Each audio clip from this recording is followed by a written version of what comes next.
Esselamu aleyküm mehriban adamlar, doğanlaşlar, hasarlar, dünyanın haydi güncüğünde yaşap verenmesiniz. Hemen de yakın selametken Kanada devletinden, Toronto şehrinden çok kılç. Canın sağ olsun, başına dik bolun, hemişe vatandan, ilden, unnen, hoş haberler esteyli, toy tamaşalar esteyli. Hiç açanmır, hiçbir benden katını yas olmasın, hatta vatanımızı yas olmasın. Şu dilekleri yaşap yiyoruz, şu umutları, dilekleri bizden almasınlar. Yani ben sizleri bir hoş haber bilen getiresim geliyor, resim geliyor. Madem şu hoş haber, şunu yal hoş haberleri iyiliğinden, hatta vatanımızdan, muhtaç devletimizden eşit vatfeli. Salam olsun hormatly tomaşçylary. Häzir beside may aýynda geçirilmegi meýleşdirilen çäreler bilen tanış edýäs. 9-njy maýda 1941-nji 1945-nji ýyllaryň beýik watançylyk urşunda ýeňiş gün münasibetli paýtagtymyzda we welaýatlarda dawralar geçiriler. 16-njy maýda Aşgabatda Türk sowy agza döwletleriň UNESCO-nyň işleri barada milli toparlarynyň 10-njy mejlisini geçirmek göz öňüne tutulýar. 17-nji maýda Aşgabatlyň Münörtü günjeginde Mahtum uly Praga medeni seýlgah toplumynyň hem-de ajaýyp türkmen şahyrnyň ýadygarlygynyň açylyş dawrasyny geçirmek göz öňüne tutulýar. 18-nji maýda paýtagtymyzda Türkmenistanyň konstitusiýasynyň we döwlet paýdanynyň münasibetli dawralar şol sanda Durky Täzerenin baş paýdak meýdançasynyň açylyş dawrasy geçiriler. Şol gün Pekin paýkas ummany Mahtum uly Praga atly halkara ilmi maslahaty we bayramçylyk konsertini geçirmek meýleşdirilýär. Aşgabat şäheriniň güni okuw ýylynyň tamamlanmagy we soňky jaň münasibetli bayramçylyk çäreleri gurulýar. 24-25-nji maýda Söwda Senaty edarasynda Ak şäherim Aşgabat atly 23-nji köpürli halkara terge geçiriler. 26-njy maýda Türkmen halasynyň milli müzeýinde Türkmen halasynyň bayram münasibetli haly we haly öňleriniň sergisi Söwda Senaty edarasynda Türkmen halyşynaslarynyň bütün dünýä jemgyýetiniň 14-nji mejlisi geçiriler. Hawardorlugyna Salam News Time saýtyny okap bilersiňiz. Köp sağ olun. Şünyali hoş haberleri, madem eşit oturaylı, köp sağ ol, Salam News haberleri, madem şünyali hoş haberleri iyiliğini yayradın, ata vatanımıza, ilimizde, muhtaç devletimizde, büyük devletimizde, arkadan devletini, toprağına, hemişe şadiyançılık olsun, şünyali hoş haberler olsun, bir Kanada devletini, Toronto şehrine yaşatamazsak, bizim ayağımız berdi olsa da yüreğimiz vatanına, iyiliğine, doğan anaşlan hoşarlarını. Şoňala daşa ýurtda uly iştiret beren Türkmen milli ilçihanalarymyzda, konsulstowlarymyzda beýik döwletiň paýdagyny göterip bererler, beýik döwletiň konstitusiýasyny gollap bererler, beýik döwletimiziň gelejegini gowanyp bererler. Biz gowanyýas, büýsenýäs, hemmeňize can saglyk we işlerinde üstünlük arzu etýäs. Madem şuňa şadiýan habarlary watandan ýylygynyň eşdeýliň, doğan anaşlardan eşdeýliň hiç açan ýylygyna ýaz bolmasın. Ýaz habarlary eşdip etýär. Nirde nähli ýagdaýlar bolýar, Ukraina nähli ýagdaýlar, Russiýada nähli ýagdaýlar. Şonuň ýaly Gazada, Filistinde nähli ýagdaýlar bolýar. Azerbaýjan bilen ýanky Ermeniler arasynda nähli ýagdaýlar bolýar. Başga ýurtlar üçin nähli ýagdaýlar bolýar. Hemme ýagdaýlary eşdip etýär we görüp etýär. Bütün dünýä habarlary bu habar ýetýär. Ýetirip etýärler. Şonuň üçin biziň hiç açan öz watanymyzda, ilimizde, bulumyzda Türkmen şäherimizde ya Türkmenistan'da atawatamızda nirde Türkmen ýaşaýanmasa ya da adam ýaşaýanmasa, insan ýaşaýanmasa, musulman bolmasyn, bolmasyn tawaty ýok. Hemmesi bir adam ýazyň bir ogul gyzdyr. Hawa bir ýaşaýyş durmuş hemişde öz beşiňde wagtynça zat. Hemişde şuňa ýagdaýlar bolupdyr. Madama meňe paraga çykda bolsun. Beýik döwletimiziň alyp barýan içki we daşky siýasaty meňe meýle gullap etsin. Gorwatin onşu ýurtlar bilen Instagram'y bilen ýa-da däme türlü serişlerimiz bilen atlar bilen ilçihanalarymyzda ýa-da başga ýurtlar bilen atlar bilen has asnaşyp Türkmenistan milli atawatarymyz iqtisadi, siýasy, medeni ýagdaýlar bolçak wagtlar şertnameler düzeldi wagtlar watany ýylygyna içine we daşyna paraga çykdan ýeten gowra wagtlar biz gowanyýas, büýsenýäs. Awa käbir samsak sumaklatlar bilen boş kepler bilen ýürek sowutmak bilen ýa düşmançylyklar bilen o zatda hiç ile pikrimiz ýok we bolmaram. Sebäbi düşmançylyklar bilen hiç açan iş öňe berem, watana mesmerem. Hemme tarapdan, iqtisadi tarapdan, siýasy tarapdan, medeni tarapdan. Awa iň şoň üçin bir beýik döwletimiň alyp barýan siýasatyny görwatyn mahtumly beýik atamynyň ýol bilen alyp barýan paraçylygy, asudaçylygy we ýylygyny etken işretleri, elinin eyleni işleri zatları görüp kemçilik elbette özbeşini diyalıktığını bizim käbir ýurtlarda da hemme ýurtlarda ba kemçilik men her gedekde YouTube'da ya başga çıkışımda ya her kim meni habarlaşa atsa aýtýan diýen kemçilikde ýurt ýok diýär. Hemme ýerde kemçilik bar. Emma şo kemçilikleri de atlar uloldup, zat edip bir adamdan güroň çyşyryp ya da dem adamdan pikirlerini üýtgedip zat edip bar onu döwlete garşy ulananyň ya da demi başga pikirlerine de atlaryň düşmançylykla hiç öňe gitmer. Onu taryh ham suud etdi. Diňe men aýdama gon, men o taryhyň esasyna çeşmesinden aýtýar. O taryh ham şu açyra suud etdi oty. Şoň üçin hem hadi görüyortiňiz da gynansagyň Birleşen Halkara Guramasy ya Gyzlar Ýarym Jemgyýeti ya da adam hukuklary goraýan jemgyýetler zatlaryň hiç güýji ýok. Bol oturan ýagdaýlara. Bu oýunçylar zatlar hemmesi nefti gadyň ýüre mafiýaň zatlaryň oýlary. Skodaşky oýlary. Şu başarsa şu ýurtlarda zatlar ösürmejek bolýarlar, şu ýurtlarda zatlar parahatçylyklar getirmejek bolýarlar. Görüyortiňiz Asyýada näme geçýär? Ya Ýewropada näme geçýär? Afrikada näme geçýär? Amerikada näme geçýär? Dürli ýagdaýlar. Hawa şo ýagdaýlarda zatlar hiç hem bolmasyn, sag bolun minnetdar. Bek döwletimizden, arkadagymyzdan, hemmesini arkada ýanym begenýän, gowanýan. Sebäbi alpbaryan işleri zatlaryň gowany görüyortiň, şeken gollaryň görüyortiň. Hawa men ýüregimde, pikirimde hiç ýamalyk ýok, bolmadan bolmaram. Men ata watanyma ilme günüme gowanýan sebäbim dogry men 22 ýyl uzun çöregini ýedim. Ýaşadym, kemale ýetdim, ýokary gojaý oturdum. Hiç men ýaragyň ujuny watanyma, ata watanyma ilme günüme tutman il käbirler ýalat. Ýok. Biz öz ýaragymyzy parahatçylyga öwrärs. Asudaçylyga öwrärs. Şalparyan ýollara ilinde ýaşamagyna, ilinden sawatly bolmagyna, ilmli bolmagyna, bilimli bolmagyna, düşünjeli bolmagyna oňa önüm eder. Başardığımızda elimizden gelýänmesi iş tap bilmeler, iş tap bereriz. Okuyacak adamlar elimizden gelýänmesi okutors. Taşa ýurtda ya ýurdun içine de adamın içine. Şol eden hyzmatlaryň taryhda galar. Päk ýürekliň mudam niyet päk niýetiň mudam öňe düşer. O tarapdan bir pikir edil, atsatyl pikir etmäli. Aýby ýok, käbir kemçilikler zatlar we käbir ýagdaýlar zatlar biziň maňa tawat ýok, kimin nähili düşünjesi we nähili pikiri bar. Maňa tawat şu esasy paragatçylyk, asudaçylyk. Meniki görüyortiň, meniki ýa-da 1-nji maýda işçiler güni zähmet geçiren günler bütün dünýede şonu bayramçylyk tutdular. 2-nji maýda watan moğollar günlerini tutdular. Beganlygy görüyortiň YouTube'da ýa-da Facebook'da dürli serişlerde zatlarda. Ne gelýär 9-njy maý ýeňi şun gelýär.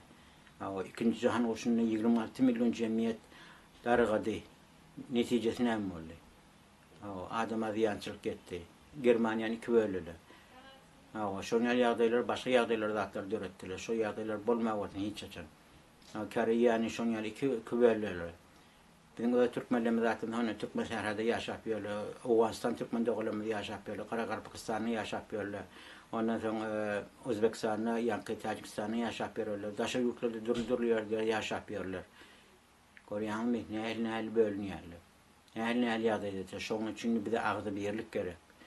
Birek sylamak gerek, döwletimiz sylamak gerek, hormat goýmak gerek. Dogry pikir etmek gerek. Biz şunumda pikir etmelerde ýene 20 ýyl, 30 ýyl, 50 ýyl nähili ýagdaý boljak zat, oňa pikir etmeli, nähili ýagdaýlar döretmeli, oňa pikir etmeli. Görüyortiňiz dünýä nire galyp barýarlar.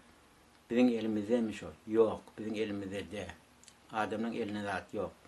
Elinden gelmeýär. Mana oýnaýan otururlar içki we daşky mafiýalar. Mana oýnap otururlar, neftin gadyň pullary, gadyň paxtan pullary, baýçylyklar zatlar.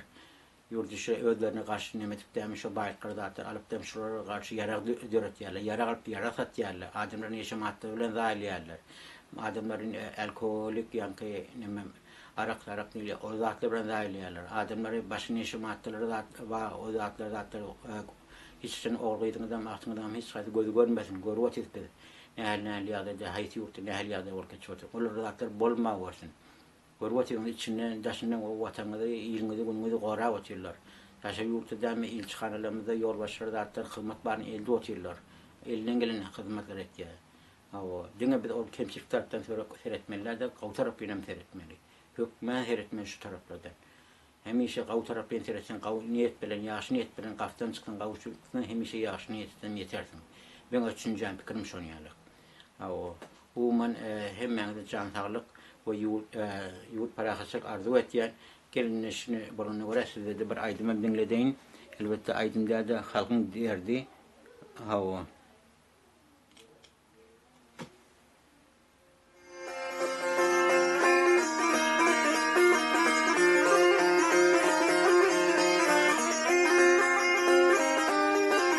Yert barınca geliyor 20 gün. Ayrıcılık.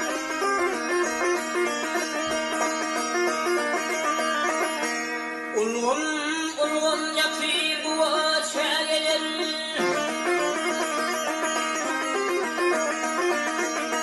Ay ulgun ulgun yatır bu çegeler. Ayaklara oynana ilarım mani.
Köp sağ ol. Bir aydımda bu koşkuda büyük mani var. Büyük mani var. Özün görüyorsun haysi yurtlarda neft bağvata, gaz bağvata, paxta bağlığı bağvata, buğday bağlığı bağvata, balık bağlığı bağvata, başka bağlıklar bağvata, şu yurtların buluşturuyorlar. Asya'ya miyane diyez, Asya'da, Asya'da. Görüyorsun, gündoğur yurtlarda nehli bol qalır dökülüyor. Irak'ta nehli qalır döküldü, Afganistan'da nehli qalır döküldü. Libya'da nehli qalır döküldü, Yemen'de nehli qalır döküldü, Suriye'de, Suriye'de hayıstıyla tavavut yok, nehli qalır döküldü, Ukrayna nehli qalır döküldü, ya Filistin'e nehli qalır döküldü. Hemen esasen. Mesela şu yurdun bayrağı için. Şunun için bizi yurdumuzda, ata vatanımızda, ilimizde o niyetmeden para kaçırlı olsun niyet. Adam asuda olsun niyet. İlgimizde arkani yatıp dursun niyet. Arkani işletin niyet. Gençlik çekmeyen yok. Yaşayış durmuşu buluşturuyorlar. 20. asır başka yerik var ya. Belli de 20. asır nehliyade olacak. Ona yetecek mi, yetmeyecek mi, yetene sonra nehliyade olacak. Teknolojiyi ösü atıyor. Hem adamların peydasını doğru kullanıyordum şu an. Bir kritik koyuyorum. Halk ösü koyuran çırpı atıyor. Kop adamlar Avrupa'ya gel atıyor. Gündoğru yurtlarda. Amerika'ya gel atıyorlar. Hemen esasında. Kârleri işlemek için, kazanç etmek için, güllerini aylamak için, oğlunu şunu seyretmek için, kârleri okuymak için, kârleri uçtan açıyor. Ben ne öğredim? 41 yıl oldu. Vatandan, iyiliğin günden doğun kardeşten ayrıçılık çekip yörenme. Diyadem ecem doğun kardeşim ellen verenme. Doğatlımı, dengi uçlamı ellen verenme. O toprağı ellen verenme. Hemen esasında. Adalet. Adalet etiliyez. Adalet. Adatlık etiliyez. Dengilik etiliyez. Bir garip mecbur olmasın. Tenini satsın. Bir garip mecbur olmasın. Dilini satsın. Bir garip mecbur olmasın. Mecburluktan başka işlere el vurmasın. Hemen esasında. Hemen için bir gariplerin arkasında. İşçilerin arkasında. Garip meşgalde önmesin. Cemiyeti görüyoruz. Medeniyeti görüyoruz. Dünyanın görüyoruz. Yurdun içindeki türmelen yağdaylarını görüyoruz. Siyasi yağdayı, medeni yağdayla bütün dünyada boyunca. Ehli yağdaylar gidiyor. Adalet. Adalet. Ademi zat öğretti şu adaletin iyiliğini görüşüptür. Adalet için görüşüptür. Ama her gün içerler şunu yetip biliptir mi? Yok. Şunun için yan koşkun, şunun yan manileri var. Vatanı iyiliğini bunu ayırıp veren. Çünkü Türkmen halkın doğun anlaşlar, hosarlar, değerde hem halklar, hem dünyanın yurdunda. Yine şu Kanada devleti, Amerika devleti, ya Şevesiye diyelim, Suvet diyelim, ya Germaniye diyelim, ya başka yurtlar diyelim, köy yurtları, bozkun alvoti, eğiçili alvoti, görüvoti. Akyalarda nehle adamlar helak olvoti, şu yurtları yetecek ol. Yurtlarda işte hüküm sürüyor, Afrika'da görüvoti. Başka yurtlarda şun yani. Cemiyet ösvoti. Ben gıynan cemiyet için, halk için zaten edilen onun yer aladaları yok. Ya cemiyeti adatmalı, evine geçmeli, çağı doğurma adatmalı. Ya da demiş şu doğurma, evine geçilmesi de koyup, adeti cemiyetten şuralarda medyani göstermeli, iktisadi göstermeli, siyasi göstermeli. Başka kemçilik yağdaylarını döretmeli, döretlerin yağdayları düzeltmeli. Aytamların kemçiliğin üstüne kemçilik döretmeliler. Onun görüyorsanız İran'a nehil var, gelin idamda nehil var, benziyorlar. Bir yağlık için kellesine yağlık yok. Yok, yağlık için değil o. O yüzden başka oyunlar var. Oyunlar şey, adamlar gözü korkup yaşasın yer. Uğrup yaşasın yer. Devletin emetinden görüyorsun, Allah'ın pullarını yürek ediyordu. Kirimelerin pulunu yürek ediyordu. Ziyaret eden yerler maşada otak, muhaddes yerlere adamlar pul döküyor, ait yer onu yürek ediyordu. Pul geçir yerlerini yürek ediyordu. Becerimeler yürek ediyordu. Tamajının ya kumrağın dağıtın pullarını yürek ediyordu. Neftin dağıtın pullarını yürek ediyordu. Görüyorsunuz mu? O zaman aytyan kovalayan şu meselelerini yiyiniz. Hem için kovalamayın. Görüyorsunuz cemiyeti tanıyanmadan, ilginin yaşayışını, durmuşun arasını yaşayamadan, duyuyanmadan, duyguyu sizden almadık bozarlar. Görüyorsunuz. Şunun için günah kalır, dökülüyordu. ata vatan ilim günüm. Doğan anlaşım, Hoasarım, Türkmen sahradaki, bütün dünyadaki görüyorlar, Irak'taki Türkmen doğullarımız, Afganistan'daki Türkmen doğullarımız, başka yurttaki Türkmen doğullarımız, Karakalpako'dan Özbekistan basın taşı yurtta gören Türkmen doğullarımız hemmeğimiz. Yakını salam etken, para açılığı öne sürüyleyim. Yine para açılık getirip bilmen otuyorlar. Görüyorsun ne öyle, doğru taşımda günümüzün günürten ne emel otuyor. Ne öyle çağları, ineli dağıtları, bir yüküne ayrı düşmeye, ayrı salına anında dursun, içine bomba koyup oturuyorlar. Bütün dünyada studentler, okuyucular dağıtıyor, koçar çıkıp oturuyorlar. Para kaçılığı için. Right yani onun karşısına gideceği, Yavru'yla karşısına gideceği diyorlar, onun emesinde Hamas'lar oğlu yerle diyorlar, hiç onu yapıyorlar. Hamasi, ya El-Şabi, ya El-Cennet, dağıtı, El-Gadani, duru dağıtları kimler kuruldu? Kimler de öğrettiler? Talibanlar kimler de öğretti? Oraya yerin yüzüne nemeler geçtik diye. Bunlar nemeye vuruyorlar. Adama karşı kullanıyorlar. Şunun için ilim günüm, para çıktı yaşa. Asıl dört çıktı yaşa. Konyan size. Konyan milli baydağımızda, bütün dünyada bir kıcınlıkla baydağımız. Görüyorsunuz. Milli baydağımızın, devletimin baydağı. Afganistan ya İran Türkmenlerin arasında ya Karakalpaklar'ın öz milli baydaklar var mı? Şu yurdun baydaklar var. Şunu size manını görüyorsunuz, havasıyla öne sürüyorlar. Dilimizi elimizden alıp atıyorlar. Depresyonu elimizden alıp atıyorlar. Yerimizi elimizden alıp atıyorlar. Yaş oğullarımızı narkotik bilen bulaştırıp elimizden alıp atıyorlar. Zayla atıyorlar. Gelinleri zayla atıyorlar. Adam ekonomiye taraftan kısış edip adamlar aç olsa imanı olmadı yani her işi el vuruyorlar. O maalesef kelleğine ağırçak olmadığında başlarında şeyle bayram çıklarıyla başladım. İzem geldi, yazdı bu kurumlara zaten size bir fikrim böyle şeyliydi. Buradan para kaçırıp koydum, asılda çıkıp koydum. Ben buradan para kaçırdım, asılda çıkıp büyük devletimin, muhaddes devletimin, Türkmenistan milliyeti vatanımın arkadağım, hemen arkadağım benim için. Çünkü bir kadın değil, hemen arkadağım. Bir siylesek, devletimiz siylesek, halkımız siylesek hemen arkadağıdır. Bir arkadağı olmalıdır, bir arkasında olmalıdır, bir siylemalıdır. Şunu otursun. O canına sağ olsun, başına dik olsun, arzularına hasıl olsun. Hoş sağ olun. Madem, afiyet olsun.